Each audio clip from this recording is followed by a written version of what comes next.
Hello everybody, तपाईहरु सबैजनालाई स्वागत छ मेरो मिनी ब्लगमा। र म बिहानै 5:30 बजे उठे। 5:30 बजे उठेर लसङ फसङ गरेर ओछ्यान मिलाउन सुरु गरे। बिस्तारै ओछ्यानहरु मिलाएर मजाले पट्याउने। फेरि आफूलाई त गाजाङ छोडेर बस्ने मन नलाग्ने, त्यही भएर बिस्तारै मजाले राम्रोसँग पट्याएर र तन्ना सन्ना खुम्च्याएर अलिअलि यसो यताउता हेरे। र त्यसपछि म दाँत माझ्न थाले। मन्जन हालेर मजाले दाँत वरिपरि चारैतिर घोटेर दाँत माझेर हतार मुखसुख धोए छिटो गरेर कफी खानलाई पानी तताउन थाले। अब ग्यास बाल्नलाई ग्यास त भ्लट्ट गऱ्यो, मलाई त डर लागेर एकछिन त।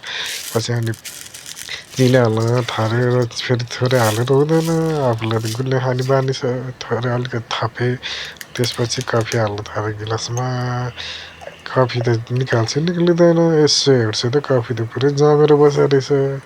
अनि मेरो पालि अलिक चम्चाले अलिअलि घोटेर निकालेर आधी चम्चा जति कफी हाले कपमा। कफी हालिसकेपछि टक्क म लुगा लाउनलाई अब रेडी हुन्छु। हतार गरेर आफूलाई फेरि चिसो लाग्छ, चिस फ्याँक्नलाई हुँदैन, लाएर ज्याकेट लाएर अब जुत्ता लाउने हतार गरेर। किनकि अब बिहान राइड पाउन गाह्रो हुन्छ, त्यसैले छिटो गरेर जुत्ता लाएँ।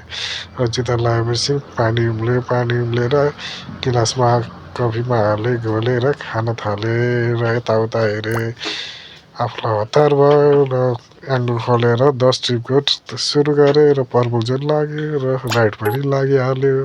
त्यसपछि हतार गरेर पेसेन्जरलाई फोन गरेर ल जान थाल्यो। हतार दौडे, पानी परेर पुरै चिसो थियो।